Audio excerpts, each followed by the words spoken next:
comentar com você neste vídeo sobre a possível contratação do Alexander pelo Galão da Massa, né? Mais um jogador que pode chegar à cidade do Galo para ser mais um soldadinho do Cuca, né? Para fazer o Galo jogar. E por que não obter conquistas? Por que não? Mesmo nessa temporada de 2025, né? Seria muito gratificante para essa torcida que tem sofrido tanto, né? Sobretudo com as ações, muitas vezes maléficas, dos dirigentes do Galo. Neste caso, é essa galera aí da SAF, né? Vamos lá, gente. O Galo tá no mercado, como vocês estão vendo, né? E a questão que se coloca, e que muita gente está colocando, e certamente torcedores do Cruzeiro vão colocar também, é como se eles não tivessem sujos também, né? Enfim. E outros torcedores de outras equipes também estão a colocar neste momento, né? Por que o Atlético Mineiro está contratando tanto, se deve tanto, né? Por que esse povo pode contratar? Pô, esse Brasil é complicado, né? Então, enfim, os bilionários podem fazer o que querem, né? Neste caso, os bilionários do Galo, né, que estão empobrecendo o Galo, né, também acham que podem fazer o que querem, né? Eles não arcam com os seus compromissos. Eles não pagam aquilo que devem, né? O clube sequer paga direito os seus jogadores, né? Este é um grande problema hoje, neste clube tão importante do futebol brasileiro, sul-americano e também mundial, né? Ok. Então, eles precisam pagar o que devem, tá? Eles adquiriram o Galo e eles querem que o clube pague pelas dívidas da aquisição do próprio clube. Não dá para aceitar um negócio desse. Isso mostra muito bem qual é o caráter dessa gente, tá? Então, é uma verdade que o Galo precisa arcar com seus compromissos, pagar suas dívidas, institucionais, dívidas também com jogadores, dívidas também com jogadores que já não estão mais presentes. Esta é uma verdade. Qual é a mentira no caso? Né? Qual é a mentira? Duas. A primeira grande mentira no caso é que somente o Galo faz isso. Aqui no Brasil, inúmeros outros clubes fazem isso também. Nesse sentido, isso não alivia para o Galo, significa que todos os outros estão sujos também. Tá? Todos. A Corinthians faz muito isso, Botafogo está fazendo isso, que também é uma SAF, e inúmeros outros clubes. Então, a verdade é que o Galo está errado em fazer o que está a fazer neste momento. A mentira é que somente o Galão da Massa é que está a fazer esse tipo de prática, né? Qual é a outra mentira no caso? Tá? A outra grande mentira neste caso aí é que, por estar devendo, tá? Entenda isso, por estar devendo, o clube não deve e não pode contratar, né? Em teoria não pode, tá? Em teoria não poderia. Mas dentro do contexto do futebol brasileiro e de um clube como é o Galão da Massa, um dos maiores do mundo, não dá para não contratar. Exceto se anteriormente, né, tenha havido uma preparação institucional para que nos momentos de dificuldade a comissão técnica extraia da base, né, jogadores que possam resolver o problema, ou que extraia, né, do próprio elenco jogadores que foram contratados, promessas anteriormente e tal, que estavam com baixo rendimento por serem poucos acionados e que poderiam ser trabalhados neste momento. O Galo não atende a uma dessas condições, nem atende a outra condição. Então, neste caso, precisa contratar. Ora, mas como é que se resolve isso? Né? Se moralmente está errado contratar quando deve, onde está o acerto nisso? O acerto nisso está no seguinte, gente. Tá? Um clube grande como o Galo, e nessas circunstâncias que está a viver neste momento, tende a arcar com seus compromissos e contratar ao mesmo tempo, gente. Ok? E este processo, ele é possível, tá? Se a gestão do processo for muito bem encaminhada.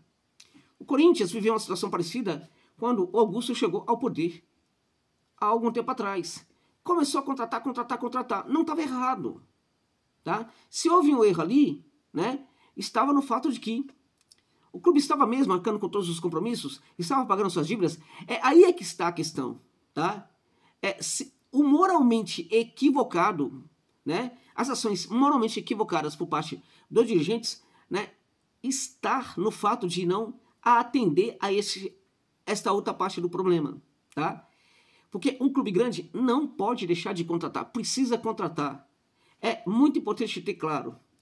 Um clube não existe para dar lucro. Por isso que é o problema da SAF, né? Não pode existir para dar lucro. né? E os prejuízos precisam ser muito bem contornados, né? Dirigidos, tá? É até preferencial que o clube viva com certo prejuízo, mas um prejuízo que o faça tocar a situação, tocar a sua vida, tá? Se for o caso, é melhor ter um certo prejuízo, mas contratar e entregar resultado do que quaisquer outras coisas. Por quê? Porque o clube é um patrimônio do seu torcedor e da sua torcedora. E o seu torcedor e a sua torcedora merecem uma equipe competitiva, né, que entregue alegrias, que entregue felicidade, que entregue, se possível, títulos, né? Daí a importância de contratar jogador. Submeter o Galo a um processo de contratação zero neste momento, tá? Para pagar todas as dívidas, não seria necessariamente um acerto institucional, tá? Por quê? Porque a instituição Atlético Mineiro não é uma instituição como outras quaisquer, não é um banco, não é uma empresa, é uma instituição de futebol. E quando se trata de uma instituição de futebol, né, enfim, uma parte dessa instituição, tá? Um DNA até quase dessa instituição está na sua torcida. O torcedor é uma parte constituinte desta instituição. O torcedor faz parte do clube, entende?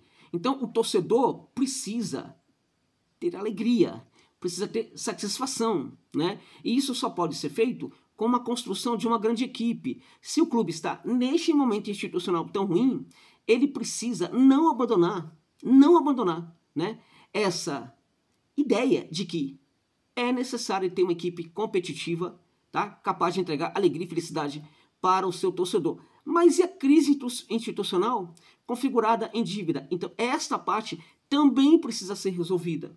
Agora, não dá para parar um processo, tá, para tentar atender o outro. Em geral, isso vai fracassar. O Flamengo tentou há algum tempo atrás e deu certo. Mas o Flamengo tinha uma base que funcionava. Tá? Porque não estava nessa situação tão terrível que está o Galo no momento. O Palmeiras, do Gagliotti, do Paulo Nobre fez a mesma coisa. Também não estava vivendo uma situação tão drástica como está a viver neste momento. E detalhe, o Palmeiras do Gagliotti não teve essa situação aqui do Flamengo, né? De parar de contratar completamente. Foi bem diferente. O caso mais interessante aí é o Flamengo, né? Como exemplo. Então, eles não estão errados ao ir ao mercado, tá? Estão errados em não pagar o que deve. E aí, se você acha que esse povo, por causa disso, é vagabundo, se você pode estar certo, a sua leitura pode estar correta. Se você achar que esse povo aí é tudo canalha, a sua leitura pode estar correta também. Vagabundo, mafioso, canalha, cretinos, tá? Tudo de podre que você pode imaginar. Se você tiver a leitura que essas pessoas representam tudo isso, a sua leitura pode não estar necessariamente equivocada. Amigos e amigas, torcedores e torcedoras do Galo, tá? E a questão, contudo, neste caso, se coloca da seguinte maneira: está aí ao mercado, está contratando bem? Eu diria para vocês que aí é querer demais, né? Que esse povo sempre acerte.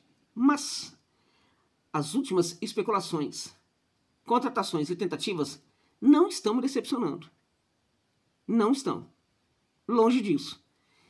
Eu gostei muito da contratação do Biel, baixo perfil, e é importante até que o torcedor mantenha esse baixo perfil, né?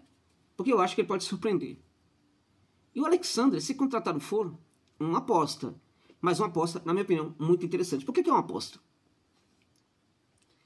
Porque o Alexandre só jogou no Fluminense aqui no Brasil, né? Foi negociado por 9 milhões de euros, à época, 54 milhões de reais para o Al-Ahly da Arábia Saudita. E lá na Arábia Saudita você pode chegar e se dar muito bem. Lá a Arábia Saudita você pode chegar e se dar muito mal. É um mundo completamente diferente, gente. É um mundo em que, a depender do lugar, e mesmo lá em Riad, a capital, a depender dos bairros e tal, a tua mulher tem que andar atrás de você. Tu tá acostumado com isso? Você tá acostumado com isso? Não pode nem andar ao lado. Tem que andar atrás de você, né? Aí o povo fala que o problema é o Irã, o problema é não sei o que, tal, que vocês não sabem o que é a Arábia Saudita. Vocês não sabem o que é aquilo lá, tá? Mas foi porque a Arábia Saudita é esquisita que o Alexandre não deu certo? Não. Foi porque ele não se adaptou. Ele chegou até mandando bem. Depois começou a se dar mal. Tá? Ele teve dificuldade para se adaptar. Dentre outras coisas, por causa das lesões que chegou a ter, certamente que sim. Mas não foi somente isso. Vamos falar a verdade aqui. Não foi somente isso. Faltou o quê? Faltou personalidade. Para, num ambiente estranho, diante de um técnico que aparentemente não estava tão disposto a bancá-lo, não estava totalmente indisposto, tá? Mas não estava totalmente disposto a bancá-lo, ele não soube lidar com a situação. Ele não mostrou personalidade para superar, né, as adversidades. Então foi colocado no banco. Aceitou o banco como se fosse, né, o seu calvário. E não soube reagir.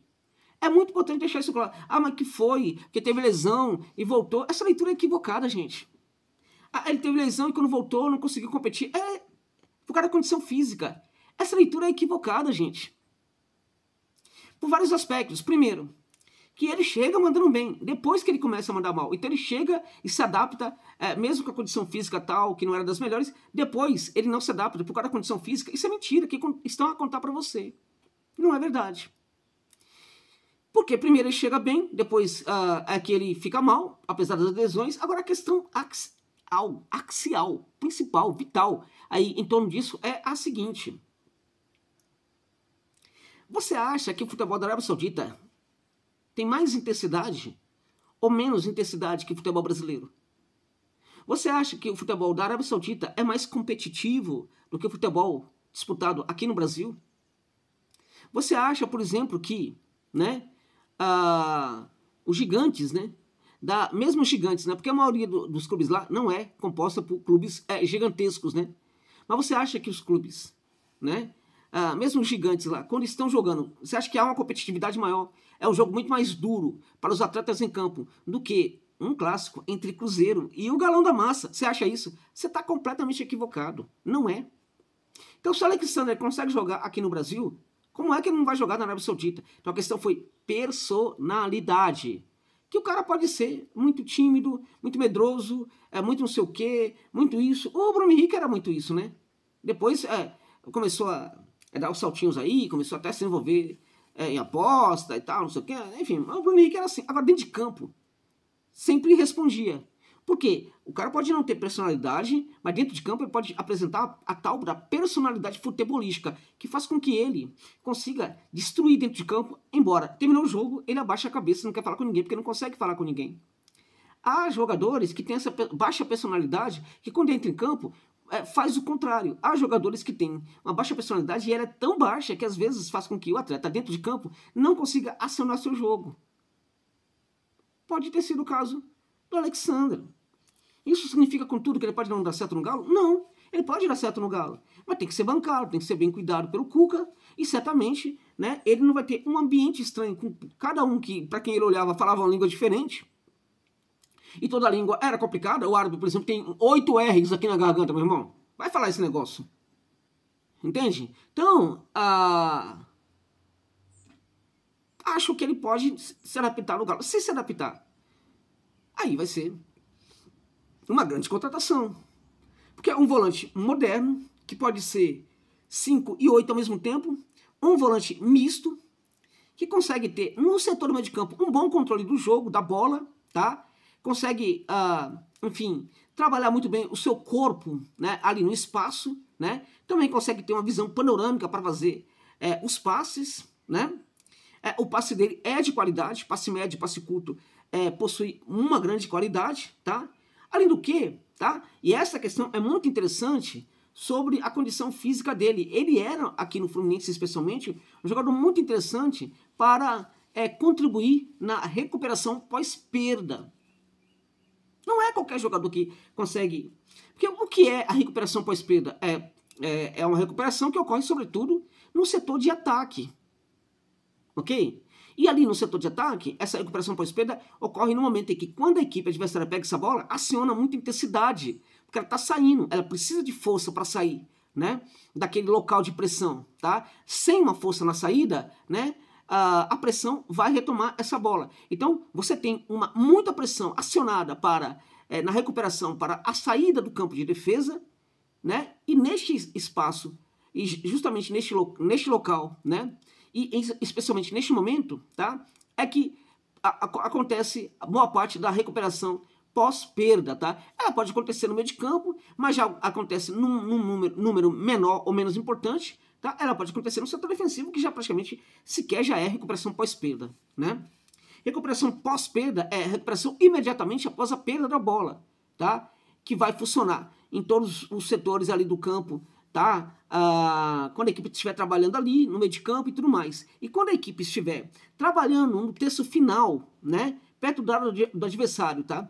E ela perde essa bola, a recuperação pós-perda se dá ali. É a maior parte da recuperação pós-perda de um time que joga, né, no ataque, tá? Então, ali, gente, tá? Naquele setor, quando o time perde a bola, o time que recuperou sai com muita força. Então, para recuperar essa bola, você tem que ter muita força física, muita intensidade e muita velocidade. Ou seja, uma ótima condição física, tá? Da mesma maneira que jogava o Fluminense, tá? Da época do Alexander, tá? É a forma como joga o Al-Ahly, ou seja, trabalhando quase o tempo inteiro no terço final. Então, quando a gente fala de recuperação pós-perda nesses dois times, estamos falando na recuperação da bola em geral lá no terço final. Então, o Alexander se notabiliza como esse jogador, tá? Que vai fazer a recuperação neste setor. Quando ele vai para a base brasileira, também temos o mesmo contexto. A recuperação se dá justamente quando o time está, sobretudo, jogando ali no terço final, perde essa bola. É aí que aparece o volante Alexander para recuperá-la. Se ele recuperar a bola neste momento, é porque ele não tem o problema de falta de intensidade e o problema também de condição física. Então, estão mentindo para você quem está falando que o problema dele era a recuperação física. Tá? É claro que ele precisa fisicamente se recuperar um pouco, ter um pouco mais de corpo e tal, mas não é esse o problema dele. É um cara que tem qualidade sim, e se contratado for, na minha opinião, pode ser, tá? Se adaptar, pode se tornar um grande reforço para o Galão da Massa, meus amigos, minhas amigas. Ó, deixa o like aí, tá? Vocês estão com muito problema comigo aí. Deixa o like, no mínimo deixa o like. Quem quiser mandar um superchat, eu fico muito grato. Na verdade, um pix, né? Vou deixar a chave aqui no comentário fixado. Você vai encontrar o nome André Chiavatti. É o meu irmão italiano que paga as contas do canal, tá? Por isso que tá no nome dele. Não se assuste, envie um pix para dar uma força para o canal de qualquer valor. Se não quiser mandar, tá tudo muito bem, tá tranquilo, mas deixa o like pelo menos, tá? Ajuda muito aí. Vamos lá. A torcida do Galo precisa ajudar esse canal aqui, né? Porque esse canal é muito gentil aí, na medida do possível, com o Galão da Massa, né? Então vamos lá, né, gente? É isso.